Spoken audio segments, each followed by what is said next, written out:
Nutrición Imperfecta, episodio 27.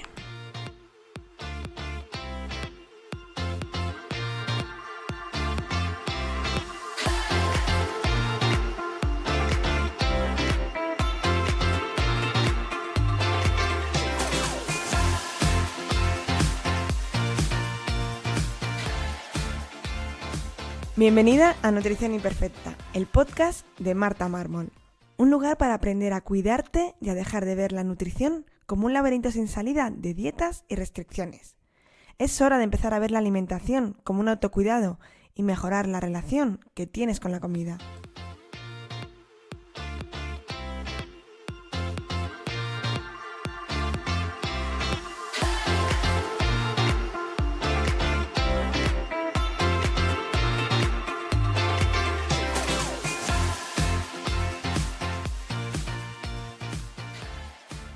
Pero antes de empezar con este podcast, si estás harta de ir de dieta en dieta, pasándolo mal, que ya nada te funcione, te enseño cómo salir de este laberinto de las dietas en mi curso gratuito, las 5 claves para perder peso lentamente, que lo encontrarás en martamarmol.com, donde te daré las herramientas necesarias para empezar este nuevo camino.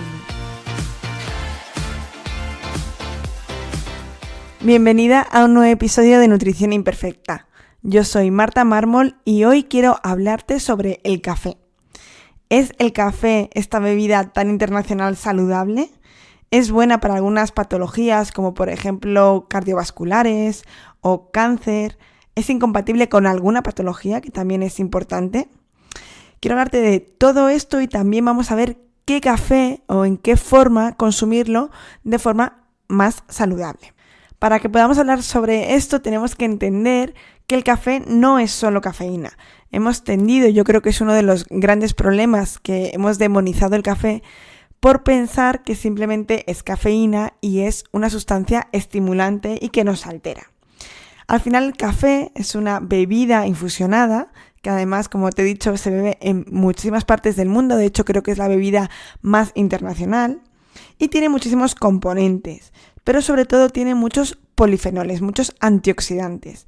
Y esto le da una cantidad de propiedades buenísimas. Uno de los antioxidantes que más propiedades se le atribuyen es el ácido clorogénico. Pero se sabe que al tostarlo también se producen otros muchos antioxidantes, pero bueno, no vamos a meternos en ello porque no es el interés de este podcast. El café también tiene unos polisacáridos que no somos capaces de digerir, es decir, que cuando los consumimos pasan directamente al intestino grueso y son las bacterias intestinales, las bacterias de la microbiota intestinal, las que lo consumen. Es decir, actúa como prebiótico. Ya sabéis que el probiótico es cuando consumimos las bacterias que tenemos en el intestino y prebiótico es la comida de esas bacterias. Al consumir estas bacterias, estos polisacáridos, lo que hacen es generar ácidos grasos de cadena corta, como por ejemplo el butirato, que es el más famoso, por así decirlo, y tiene muchísimos beneficios, sobre todo antiinflamatorios. Esto es una cosa que normalmente cuando hablamos del café muy pocas veces escucho, que tiene esta función prebiótica y por lo tanto también tenemos que aprovecharla. Entonces, ¿por qué después de ver que tiene entre otros estos beneficios, que tiene muchos más y como veremos luego en diferentes patologías se han visto beneficios, por qué tiene esta mala fama o por qué se ha creído siempre que es peligroso el café? Bueno, primero yo creo que la dosis hace el veneno, o sea que no es lo mismo tomarte un café que tomarte 20 al día, pero bueno, eso también va a depender un poco de cómo lo metabolicemos cada uno. Pero bueno, yo creo que en este caso, como ocurre con muchas cosas, su mal uso, su mala fama, se relacionan con diferentes cosas que son malas. Por ejemplo, el café, yo creo que siempre se ha relacionado con esa alteración que te produce. Entonces, simplemente lo hemos relacionado por lógica, que además como que cae por su propio peso, que si te altera, que si te produce estar más estimulado, pues tiene problemas cardiovasculares. Entonces siempre nos ha parecido que es tan obvio, que es tan lógico, que se ha ido pasando tanto de generación en generación, incluso de profesional sanitario, muchos médicos a día de hoy, muchos no, por supuesto, pero quizás por ese desconocimiento de los nuevos estudios y de las nuevas investigaciones que se van haciendo, pues se sigue diciendo que si tienes problemas pues de tensión alta, cualquier problema cardiovascular, una de las cosas que te quitan es el café. Pero es que el café ha pasado de ser una bebida con sus propiedades o una bebida que nos puede gustar a ser algo más, a ser algo cultural, algo que nos reconforta, ese olor por la mañana a café o esa costumbre, esa tradición de tomar café cuando nos levantamos o después de comer o quedar con alguien a tomar café. Es algo que va más allá. Pero bueno, yo siempre lo digo y creo que es fundamental al hablar del café decir que si eres de esas personas que dice que no puede vivir sin café, que no puede ser persona cuando se levanta si no tiene una taza de café, bueno, simplemente que pares y que te lo plantees, que el café es algo que a mí personalmente me encanta y seguramente te guste, pero que no tiene que depender nuestro estado de ánimo, nuestro estado de energía, sobre todo, haber tomado café o no. Y para esto tienes un podcast que hice sobre el descanso, sobre la higiene del sueño, cómo mejorarlo, y una de las cosas que puede ser, aunque tú pienses que no te afecte, es dejar de tomar café. Mucha gente piensa que no afecta porque es verdad que podemos a lo mejor conciliar el sueño después de haber tomado café, pero se ha visto que la calidad de ese sueño no es tan reparador. Por lo tanto, si tienes algún problema de cansancio continuo, de que necesitas café para sobrellevar el día, pues simplemente plantéatelo o reduce su consumo por lo menos en las horas previas a irte a dormir. Yo de hecho, como curiosidad personal, llevo unos 4 o 5 días sin consumir café, parece que hablo de una droga, pero es verdad que había entrado en ese círculo de necesitar café de forma continua y estar agotada de forma continua y llegaba a tomar una cantidad que creo que no debería tomar. A ver, tampoco es mucho, pero bueno, más de los que me gustaría, y llevo unos cuantos días sin tomar. Los primeros días han sido duros, pero porque me encanta tomar café, porque me gusta, porque me reconforta, me gusta mucho el sabor y la sensación de tener mi taza de café al lado del ordenador cuando estoy trabajando. Pero por eso yo creo que es una asociación más psicológica que fisiológica. Por lo tanto, me estoy dando un descanso y estoy aquí con mi infusión de cúrcuma ahora mismo. Y luego también puede ser que seas una de esas personas que tiene muy baja tolerancia al café. Pues porque te sienta mal, porque te da palpitaciones, incluso te dan ganas de ir al baño, te pones muy nervioso, no podrías dormir en toda la noche aunque te lo tomes por la mañana. Pues obviamente a esta gente lo que hay que recomendarles es que no lo tome. Simplemente son gente que tiene mucha sensibilidad al café y les altera. De hecho, yo conozco a bastante gente que les encanta el café, pero que no pueden tomarlo por esta razón. Pues aquí simplemente, como siempre os digo, autoconocimiento. Y por estas razones, por muy bueno que sea el café, en estas situaciones y en otras que vamos a ver después, pues no es recomendable tomar café por muchos beneficios que tenga. Hay que saber en qué situación está cada uno y, sobre todo, conocerse y saber qué cosas te sientan bien y qué cosas no. Como estaba diciendo, la fama ha llevado al café a que tengamos pues un pensamiento, un mito alrededor del café de que no es beneficioso, pero cada vez se están realizando más estudios. Son estudios que cuesta hacerlos pues porque hay muchas variables, son estudios sobre todo observacionales, en los que se han visto muchos beneficios del café a muchos niveles. Por ejemplo, en enfermedades cardiovasculares, como decíamos antes, al contrario de lo que se ha pensado siempre, disminuye el riesgo de tener enfermedades cardiovasculares, pero también disminuye el riesgo de enfermedades hepáticas, de enfermedades como la diabetes, incluso de enfermedades renales, cálculos renales o cáncer. Por supuesto, necesitamos muchos más estudios de esto y que se sigan haciendo estudios parecidos que nos confirmen estos resultados. Pero además, sobre todo, también se han visto beneficios en enfermedades neuronales, sobre todo Parkinson, Alzheimer, incluso depresión. Como os decía, todo esto sin cautela y sin pensar, sobre todo, que el consumo de café ya nos va a liberar de esto. Al final el café ayuda, tiene beneficios, pero tiene que estar todo rodeado de unos buenos hábitos de vida, tanto de alimentación, de deporte, de estrés, de descanso. Al final es un conjunto y bueno, el café, si encima te gusta y es beneficioso, pues ¿qué más le podemos pedir? ¿Y qué café tenemos que comprar? Bueno, existen muchísimas variedades, cada vez más, cada una con un toque distinto, un sabor, un aroma, una intensidad. De hecho, os voy a contar una curiosidad, y es que cuando estuve de viaje en Colombia, fui a una zona que se llama el Eje Cafetero, que como su propio nombre indica, está lleno de cafetales. Y una cosa tradicional allí es ir a visitar las diferentes fincas de café, que además están todas juntas. Entonces yo fui a ver una, nos enseñaron pues cómo era el grano, cómo se tostaba, cómo se molía, incluso compramos allí café y degustamos allí café hecho de la manera tradicional. Y yo pregunté allí algo que ya me habían contado en su momento en Perú que ocurría con el cacao. Y es que dependía de los árboles frutales que estuviesen alrededor del cafetal, les aportaban a los granos de café pues ese aroma pues a más a cítrico o más pues a la planta que tuviesen al lado. Entonces en el primer sitio, en el primer cafetal donde fuimos, nos dijo la chica que eso no era verdad. Y bueno, pues sin más, a mí se me quitó la ilusión porque yo pensaba que eso era así, pero no. Y como nos sobró tiempo, nos fuimos a otro cafetal que había al lado, que era todo mucho más eco, más orgánico. De hecho, no utilizaban pesticidas, utilizaban como una planta, un extracto de una planta que era picante para evitar esos mosquitos, esos insectos, bueno. Y ahí sí que nos dijeron que como había árboles al lado pues más cítricos, pues les aportaba un sabor. Bueno, la conclusión es que sigo sin saber si el aroma diferente de los granos de café varía en función de los aromas de las plantas que tengamos alrededor. Bueno, si alguien que me está escuchando sabe esto y lo sabe con certeza, pues encantada de escucharlo y de aprender todos juntos. Pero bueno, como estamos contando qué tipos de café hay, lo que importa del café es, entre otras muchas cosas, lo principal que tenemos que mirar, lo primero, es el tipo de tueste. Es decir, cómo se ha tostado esos granos de café. En el supermercado vamos a encontrar 3 tipos de café dependiendo del tueste: el torrefacto, natural o mezcla. El torrefacto son los granos de café que para tostarlos se les ha añadido azúcar. El natural son los granos de café tostados directamente. Y la mezcla, como podrás imaginar, es la mezcla entre tueste torrefacto y natural.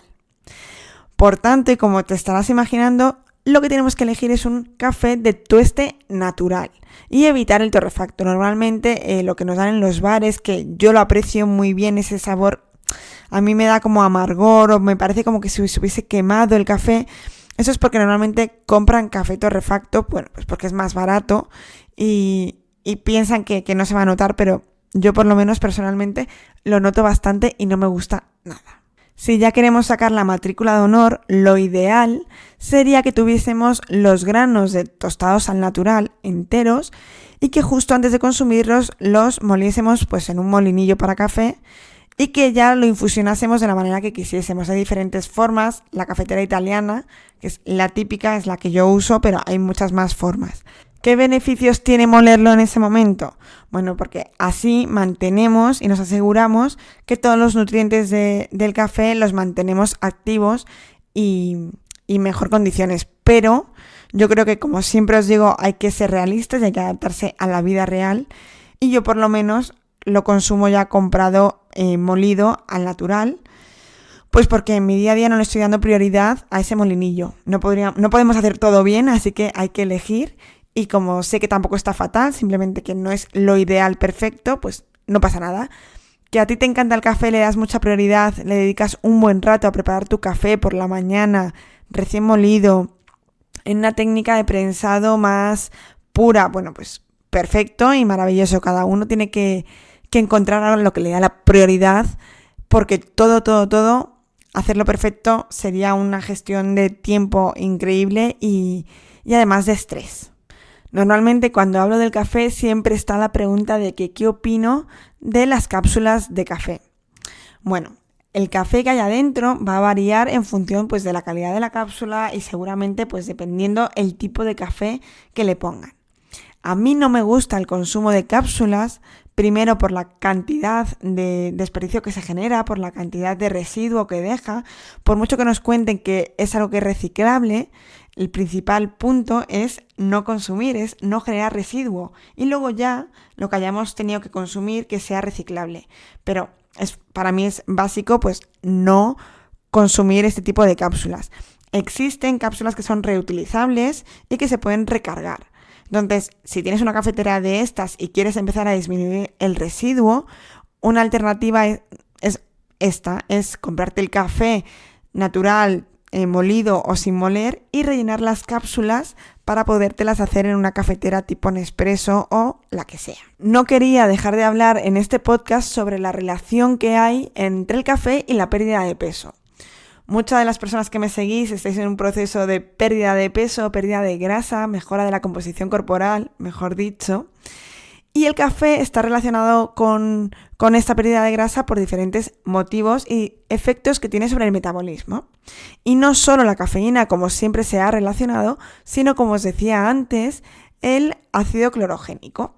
¿Qué hace el café?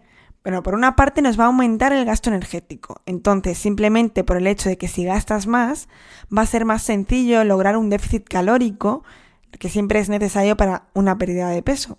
Y por lo tanto te va a permitir también comer más y no pasar hambre, algo fundamental. Además, también el consumo de café va a aumentar la oxidación de grasas. Va a empezar a obtener la energía de las grasas y así te va a poder permitir quemarlas y eliminarlas un poquito más, que normalmente esto es muy complicado y le cuesta mucho al cuerpo empezar esa quema de grasas. Y además también va a reducir un poquito el apetito. Una de esas grandes luchas a las que se enfrenta la gente que está en un proceso de pérdida de peso. Pero siento decirte lo mismo que antes, que no se consigue todo esto con el simple hecho de consumir café. No basta con tomar un café y ya ver su magia. Hay que hacer otras muchas cosas, hay que fijarse en todos los detalles y esto puede ser pues un aliado, una ayudita, pero para salir del laberinto de la pérdida de peso, el café tiene que ir acompañado de unos buenos hábitos de vida. ¿Y cuánto café podemos tomar al día? Bueno, en este caso sí que es la cafeína, la cantidad de cafeína, la que va a marcar o delimitar la cantidad.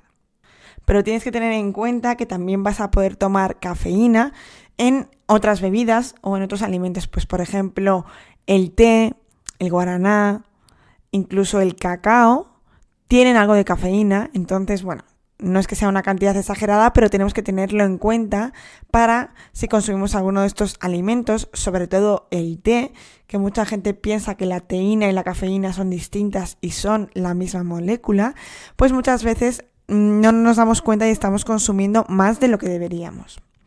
Más o menos se han establecido que los rangos de consumo de cafeína al día sean entre 200 y 400 miligramos en una persona adulta, ¿vale?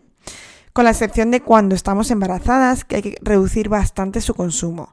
En ese caso, es mejor hablar con el ginecólogo o ginecóloga que nos digan exactamente cuánto consumir de forma personalizada. Pero bueno, se puede consumir algo, pero en menor cantidad, por supuesto. Vale, pero ¿cuánto es un café? Vale, pues un café expreso son unos 100 miligramos de cafeína, ¿vale? Cuidado porque hemos confundido un poco ya los tamaños de café, que nos vamos a Starbucks y nos dan un café que, vamos, es un termo para todo un día. Entonces, hay que tenerlo un poco en mente y ser un poquito consciente de la cantidad que nos añadamos. Y, por ejemplo, un té negro tiene unos 40 miligramos y un té verde, que es un poquito más flojo, tiene unos 25 miligramos de cafeína.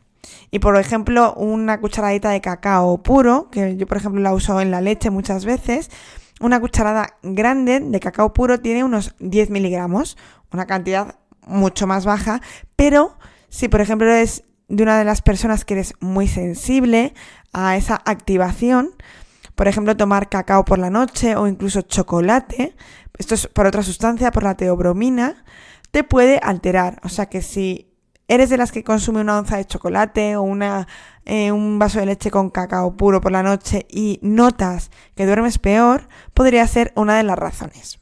¿Y en qué casos no deberíamos consumir café?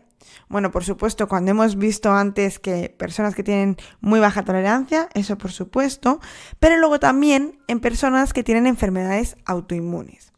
Hay que tener cuidado con esto porque muchas enfermedades autoinmunes se ven empeoradas, ya sea por el curso de su enfermedad o porque no se absorbe bien su tratamiento, sus medicamentos, con el consumo de café. Por ejemplo, en la artritis reumatoide se ha observado que no se absorbe bien el metotrexate, que es el medicamento que se utiliza para esta enfermedad autoinmune. Sobre esta enfermedad en concreto tengo un episodio con María Real grabado, que es el número 14, que te lo dejaré en las notas del programa, en el que hablamos sobre esta enfermedad, su nutrición, su diagnóstico, etc. Es bastante interesante este episodio. ¿En qué más enfermedades o en qué más casos deberíamos evitar el consumo de café? Por ejemplo, en otras enfermedades autoinmunes, aunque no tiene por qué ser autoinmune un hipotiroidismo, puede ser autoinmune si es un hipotiroidismo de Hashimoto, que es la enfermedad autoinmune más frecuente, se ha visto que el consumo de café interfiere con la absorción de la hormona tiroidea, del Euthyrox. Tampoco es recomendable que personas que estén suplementándose con hierro, pues por una falta de hierro, por una anemia, por lo que sea, se consuma este suplemento de hierro junto con el café, porque evita su absorción.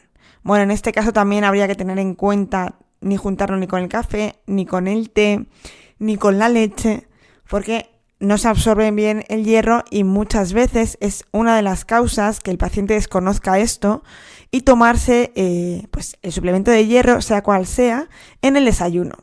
Entonces muchas veces pues el paciente no está absorbiendo bien este hierro, no se están llenando los depósitos, no se sabe la razón y es que simplemente nadie se ha molestado en decirle que no tiene que juntarlo con estos alimentos porque no se está absorbiendo bien. Y con esto cerramos la revisión que hemos hecho al café, que se nos quedan cosas por ahí porque hay muchas cosas de las que hablar, pero como conclusión y como consejos sobre el café es que simplemente si te gusta el café y te sienta bien, que lo elijas de buena calidad, de un tueste natural, que aproveches sus beneficios a todos los niveles, tanto de pérdida de peso como de prevención de algunas enfermedades, y no hemos hablado de la capacidad que tiene el café, la cafeína, previo a los entrenamientos, pero a lo mejor esto nos da para otro podcast. Y simplemente que te plantees que si necesitas el café para no caerte de sueño, para sobrevivir, simplemente que revises tus hábitos de descanso y tu nivel de estrés. Y que si es necesario, que si estás de vacaciones, pues que pegues unos descansos del consumo de café. Pero que sobre todo que lo disfrutes. Te espero en el siguiente episodio aquí, en Nutrición Imperfecta.